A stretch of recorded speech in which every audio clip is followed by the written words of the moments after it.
Good evening student. आज हम discuss करेंगे मेजरिंग इक्विपमेंट। करंट इलेक्ट्रिसिटी का हमारा चैप्टर चल रहा है और इसमें आज हमें डिस्कस करना है मेजरिंग इंस्ट्रूमेंट। मेजरिंग इंस्ट्रूमेंट में हम जानते हैं गैल्वेनोमीटर होता है, ammeter, voltmeter, metre bridge, potentiometer, post office box. ये कुछ इलेक्ट्रिकल डिवाइसेज हैं जो हमें मेजरिंग के लिए काम में आते हैं।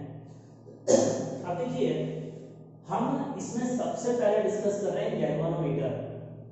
गैल्वेनोमीटर क्या है? करंट को मेजर करने के लिए यूज होता है। किसी अगर इलेक्ट्रिसिटी के सर्किट में कुछ करंट फ्लो हो तो हम कैलकुलेशन वाइज मैथमेटिकल कैलकुलेशन करके उस करंट की वैल्यू निकाल सकते हैं, लेकिन किसी तार में फ्लो होने वाला करंट हमें दिखाई नहीं देता है। अब उस तार में कितना करंट फ्लो हो रहा है एक्चुअल में, उसको देखने के लिए हमारे पास एक मेजरिंग इक्विपमेंट है जिसका नाम है गैल्वेनोमीटर। तो हम उस गैल्वेनोमीटर के बारे में डिस्कशन करते हैं। अमीटर भी करंट को मेजर करता है, गैल्वेनोमीटर भी करंट को मेजर करता है, लेकिन दोनों में बेसिक क्या डिफरेंस होता है वो हम डिस्कस करेंगे। सबसे पहले हम गैल्वेनोमीटर के बारे में डिस्कशन कर रहे हैं। गैल्वेनोमीटर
अब देखिए, यहाँ पर ये गैल्वेनोमीटर का इस तरह का अरेंजमेंट होता है। इस गैल्वेनोमीटर एक करंट को फ्लो कराने वाली कॉइल होती है गैल्वेनोमीटर के अंदर। ये दो मैग्नेटिक पोल होते हैं, नॉर्थ और साउथ पोल, और ये निडल होती है।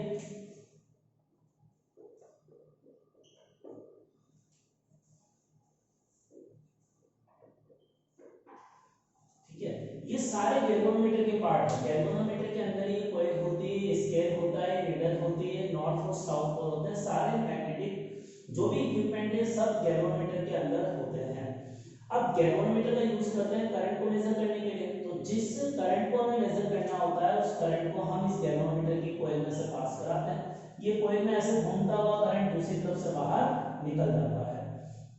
अब लेकिन देखो, अगर इस कॉइल में करंट फ्लो हो रहा है और मैग्नेटिक फील्ड का डायरेक्शन किधर होता है, नॉर्थ पोल से साउथ पोल की तरफ, इधर मैग्नेटिक फील्ड होता है।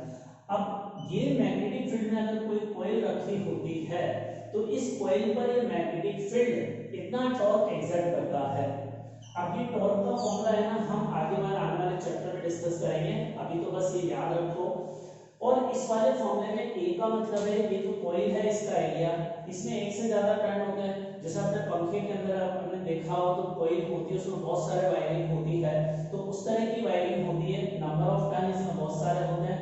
बी का मतलब है मैग्नेटिक फील्ड। तो ये इस तरह का अरेंजमेंट होता है गैल्वेनोमीटर में। अब बेसिकली क्या है, अगर हम यहां से देखें तो जो टॉर्क इस पर लग रहा है ये करंट के डायरेक्टली प्रोपोर्शनल है। जो मैग्नेटिक टॉर्क है वो करंट के डायरेक्टली प्रोपोर्शनल है। अगर मैं करंट को इंक्रीज करूंगा तो टॉर्क इंक्रीज होगा, अगर करंट को डबल कर दूंगा तो टॉर्क डबल हो जाएगा। हमारे लिए इस टॉपिक को समझने के लिए यही इंफॉर्मेशन सफिशिएंट है कि अगर इस कॉइल में पास होने वाले करंट को इंक्रीज करूंगा तो टॉर्क इंक्रीज होगा। अब देखिए, अगर इस कॉइल पर टॉर्क लगेगा तो ये कॉइल जो है रोटेट होगी। अब ये कॉइल अगर रोटेट हो रही है तो इसके एंड पर यहां हम एक निडल अटैच कर देते हैं स्प्रिंग के साथ। जब ये कॉइल रोटेट होती है तो स्प्रिंग में ट्विस्टिंग टॉर्क आता है, उस कारण से स्प्रिंग इस कॉइल नीडल को रोटेट कराती है। या तो ये नीडल राइट हैंड साइड में रोटेट होती है या लेफ्ट हैंड साइड में। अगर हम करंट का डायरेक्शन अपोजिट कर दें तो इस नीडल का रोटेशन का डायरेक्शन भी चेंज हो जाता है। अब मान लो ये कॉइल यहां से यहां पहुंच गई इस तरह से, तो ये कॉइल का जो डिफ्लेक्शन एंगल है ना थीटा, ये कॉइल का जो डिफ्लेक्शन एंगल है डिपेंड करेगा इस कॉइल पे लगने वाले टॉर्क पर। जो मैग्नेटिक यहां नीडल हमने यूज की है, नीडल का डिफ्लेक्शन एंगल टॉर्क पे डिपेंड करेगा। अब देखो टॉर्क जो है करंट के डायरेक्टली प्रोपोर्शनल है, torque is also proportional to theta, तो मैं ये लिख सकता हूं कि current is also proportional to theta. इसका मतलब क्या होगा, अगर इस कॉइल में ज्यादा करंट पास कराऊंगा तो ज्यादा टॉर्क लगेगा, और ज्यादा टॉर्क लगने के कारण ये नीडल में रोटेशन ज्यादा एंगल से घूमेगी, ज्यादा एंगल से डिफ्लेक्शन होगी। हम थीटा को डिफ्लेक्शन एंगल कह सकते हैं।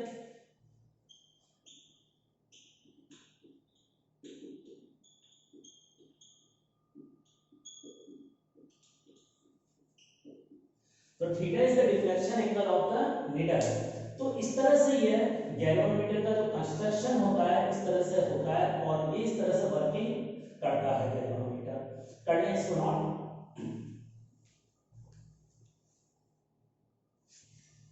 करिए। अब देखिए यहाँ पर जैसे हम इस गैल्वेनोमीटर को यूज में लाने के लिए हम क्या करते हैं, पहले इसमें से कुछ नॉन करंट पास कराते हैं। मान लो हमने 2 एम्पीयर का करंट पास कराया। अब 2 एम्पीयर का करंट पास करने से इस नीडल में कुछ डिफ्लेक्शन होगा। मान लो यहाँ नीडल डिफ्लेक्ट होकर आई, तो यहाँ ये जितना भी एंगल चली, इस पॉइंट पर हम एंगल नहीं लिखेंगे, ये लिख देंगे 2 एम्पीयर करंट है। मतलब इसका मतलब ये है कि अगर इसमें से 2 एम्पीयर करंट पास कराओगे तो नीडल यहाँ आती है। अब हमने इसमें 2 की जगह 3 एम्पीयर का करंट पास कराया, तो 3 एम्पीयर का करंट पास कराऊंगा तो नीडल में डिफ्लेक्शन ज्यादा होगा। मान लो नीडल यहाँ आई, तो 3 एम्पीयर का करंट पास करने पर नीडल अगर यहाँ आई तो यहाँ हम मार्किंग कर देंगे कि 3 एम्पीयर है। क्लियर हुआ? तो ये कंसेप्ट अगर हम इस तरह से मार्किंग करते हैं इसको इंस्ट्रूमेंट की, तो इसको बोलते हैं कैलिब्रेशन। कैलिब्रेट कर रहा है हम, तो हमने ये गैल्वेनोमीटर जब हम जहां इंडस्ट्री में गैल्वेनोमीटर बन रहा है वहां पर इसको इस तरह से कैलिब्रेट कर लिया जाता है। अब इस तरह से कैलिब्रेट करने के बाद ये इक्विपमेंट यूज करने के लिए रेडी हो गया, तो इसको दुकान पे रख दिया जाता है बेचने के लिए, और यह फिर हमारा वर्किंग करने लग जाता है। तो इस तरह से गैल्वेनोमीटर वर्क करता है।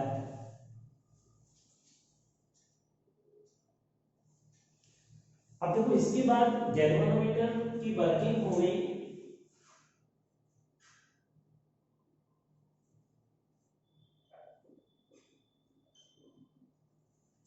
जो गैल्वेनोमीटर मैंने बनाया था कि मैग्नेट थी, कॉइल थी, नीडल थी, स्केल था, वो सब इस डब्बे के अंदर है।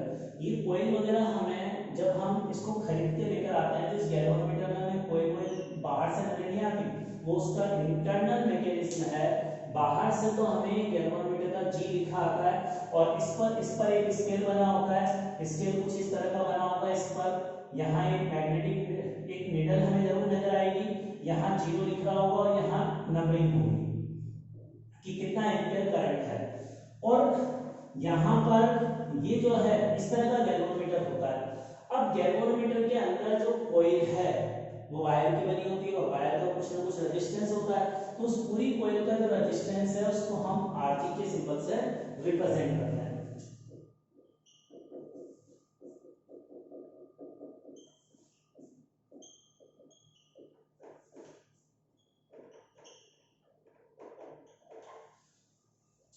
इसको हम आरजी को कहते हैं गैल्वेनोमीटर में से गैल्वेनोमीटर का रेजिस्टेंस। अब देखो इस गैल्वेनोमीटर में कुछ करंट पास हुआ, मान लो यहां से एंटर करेगा, यहां से बाहर निकलेगा। अब ये जो करंट निकलता है, जैसे मान लो यहाँ 1 है, यहाँ 2 है, यहाँ 3 है, ये 5 है। अब यहाँ ये नीडल मैक्सिमम जा सकती है, मैक्सिमम डिवीजन है। तो अगर यह नीडल मैक्सिमम एंगल से डिफ्लेक्ट होगी तो इसको कहेंगे मैक्सिमम एंगल। अब मैक्सिमम एंगल पर होने के बाद जैसे जैसे हम इसमें करंट पास कराते जाएंगे एंगल बढ़ता जाएगा, लेकिन एंगल के बढ़ने की एक लिमिट है। तो अगर हम इसका एक और टर्म डिफाइन करते हैं आईजी। आईजी का मतलब क्या है,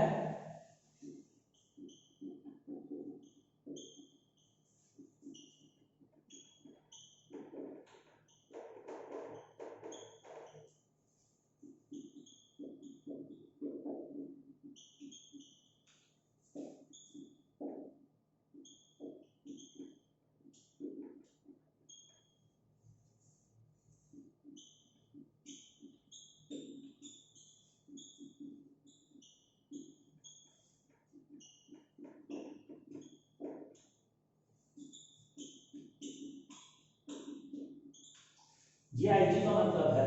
मतलब इस गैल्वेनोमीटर में से जो मैक्सिमम करंट फ्लो हो सकता है उसकी वैल्यू है, या जो मैक्सिमम डिफ्लेक्शन इसके लिए परमिटेड है उस मैक्सिमम डिफ्लेक्शन तक पहुंचने के लिए जो मिनिमम करंट, जो करंट रिक्वायर्ड है उसको हम आईजी कहेंगे। और इसका दूसरा नाम ये भी है, it is also known as range, range of galvanometer, range of galvanometer. और इस जो गैल्वेनोमीटर होती है ना, इसकी रेंज बहुत कम होती है, ऑलमोस्ट मिली एम्पियर के ऑर्डर की होती है। गैल्वेनोमीटर में से जो करंट पास होता है वो बहुत छोटा करंट होता है, और हमारे घरों में जो करंट फ्लो होता है ना वो 2 एम्पियर 5 एम्पियर एम्पियर की रेंज का होता है, जबकि ये गैल्वेनोमीटर क्या है, मिली एम्पियर के करंट को मेजर कर सकता है। तो इस गैल्वेनोमीटर को हम हमारे घरों के करंट को मेजर करने के लिए यूज नहीं कर सकते, क्योंकि यह बहुत ज्यादा बड़े करंट को मेजर नहीं कर सकता। इससे ज्यादा से ज्यादा जो करंट मेजर किया जा सकता है वो 1 मिली एम्पियर या 2 मिली एम्पियर के ऑर्डर का है। तो ये गैल्वेनोमीटर की मैक्सिमम रेंज है। इससे कम करंट मेजर किया जा सकता है, जैसे मान लो इफ आईजी मुझे 2 मिली एम्पियर दे रखा है, इसका मतलब इस इक्विपमेंट की हेल्प से 0 से लेकर 2 मिली एम्पियर तक का करंट मैं मेजर कर सकता हूं। 0 से लेकर 2 मिली एम्पियर तक का करंट इस स्केल की हेल्प से मेजर कर सकते हैं हम, ये इसका मतलब है। जब करिए इसको नोट,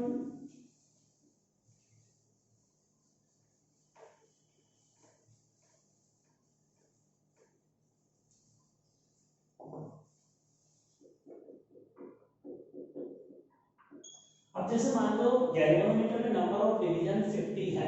अब नंबर ऑफ डिवीजन 50 का मतलब है 0 की इस तरफ भी 50 डिवीजन है और 0 की इस तरफ भी 50 डिवीजन है, ठीक है, क्योंकि नीडल एक बार में तो एक ही तरफ रिफ्लेक्ट होगी जब तक करंट का डायरेक्शन आप बदलोगे नहीं। तो नंबर ऑफ डिवीजन 50 है।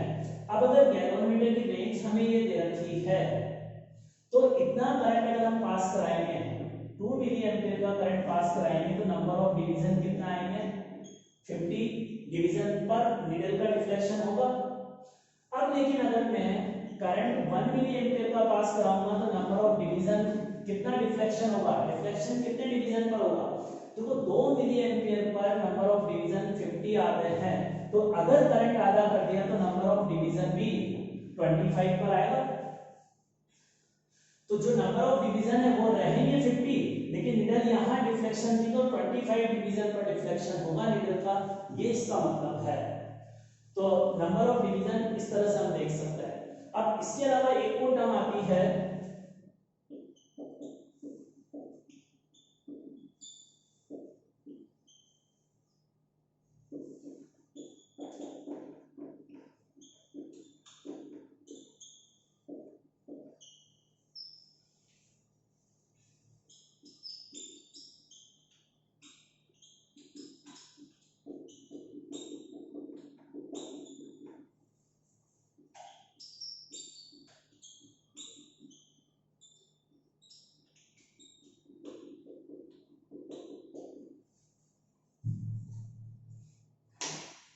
देखो ये दो टर्म हमने डिफाइन की, करंट सेंसिटिविटी, कैपिटल एम का मतलब total number of division in galvanometer, और आईजी का मतलब है गैल्वेनोमीटर की रेंज, गैल्वेनोमीटर में से जो मैक्सिमम करंट मेजर किया जा सकता है। सिमिलरली इसमें वीएस का मतलब है वोल्टेज सेंसिटिविटी।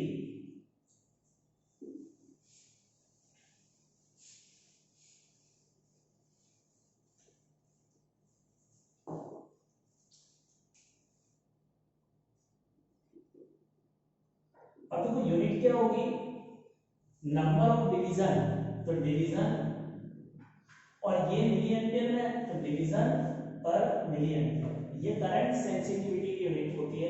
इसी तरह से वोल्टेज सेंसिटिविटी की यूनिट क्या होगी, डिवीजन पर, अब ये करंट इनटू रेजिस्टेंस वोल्टेज होता है ना, लेकिन करंट और वोल्टेज की यूनिट वोल्ट होती है, लेकिन ये करंट जो है मिली एम्पियर में है तो इसकी यूनिट होगी मिली वोल्ट। ये वोल्टेज सेंसिटिविटी है।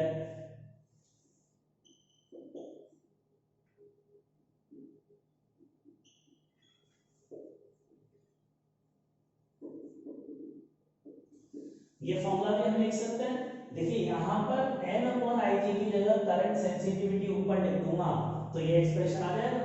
तो वोल्टेज सेंसिटिविटी का एक्सप्रेशन यह है।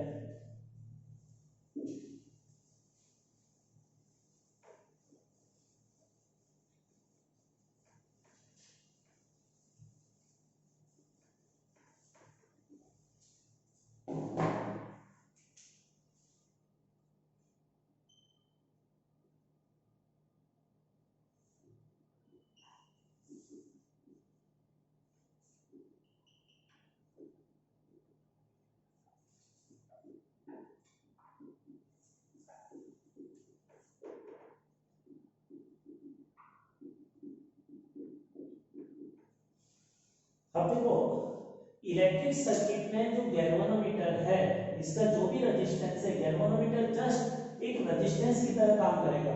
गैल्वेनोमीटर जो है ये क्योंकि हमेशा इलेक्ट्रिसिटी को कंज्यूम करेगा, कभी गैल्वेनोमीटर बैटरी की तरह काम नहीं कर सकता, ये एनर्जी को सप्लाई नहीं कर सकता, ये एनर्जी कंज्यूम करेगा।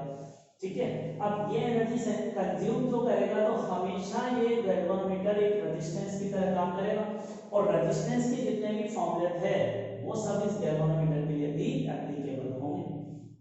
पहला कंसेप्ट क्या था, रेजिस्टेंस में हमेशा करंट किधर जाता है, high potential to low potential. अब देखो अगर इस गैल्वेनोमीटर में करंट इधर जा रहा है तो ए से बी की तरफ जा रहा है, ए का पोटेंशियल ज्यादा होगा, बी का कम होगा और पोटेंशियल डिफरेंस किसके बराबर होगा, ओम्स लॉ से Ig into Rg के बराबर। ये गैल्वेनोमीटर के अक्रॉस वोल्टेज होगा और इस रेजिस्टेंस में से अगर करंट पास हो रहा है तो इसमें एनर्जी का लॉस भी होगा।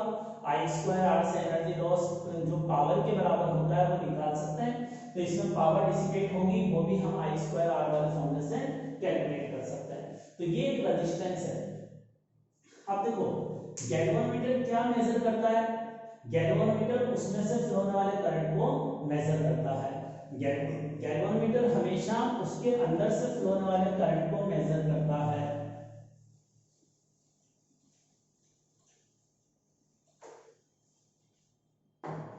इस गैल्वेनोमीटर का यूज क्या है, करंट को मेजर करने के लिए, और जिस इलेक्ट्रिकल अप्लायंसेस में से तो पास होने वाला करंट हमें निकालना होता है उसके सीरीज कॉम्बिनेशन में गैल्वेनोमीटर को जोड़ा जाता है। तो इसका यूज क्या है, टू मेजर करंट, और इसको ज्वाइन कैसे किया जाता है, इन सीरीज कॉम्बिनेशन। जिस इक्विपमेंट में मुझे करंट मेजर करना है क्या उसके सीरीज में जोड़ देंगे। ये अपने में से पास होने वाला करंट बताता है लेकिन सीरीज में जो भी चीज इसके साथ जुड़ रही होगी उनमें करंट सेम होगा। तो ये इसका मतलब है।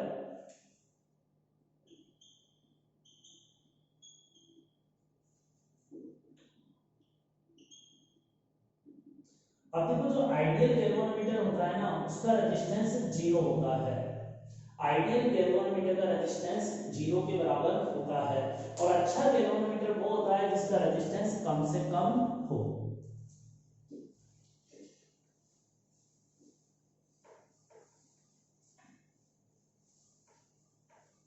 अच्छे गैल्वेनोमीटर का रेजिस्टेंस कम से कम होना चाहिए।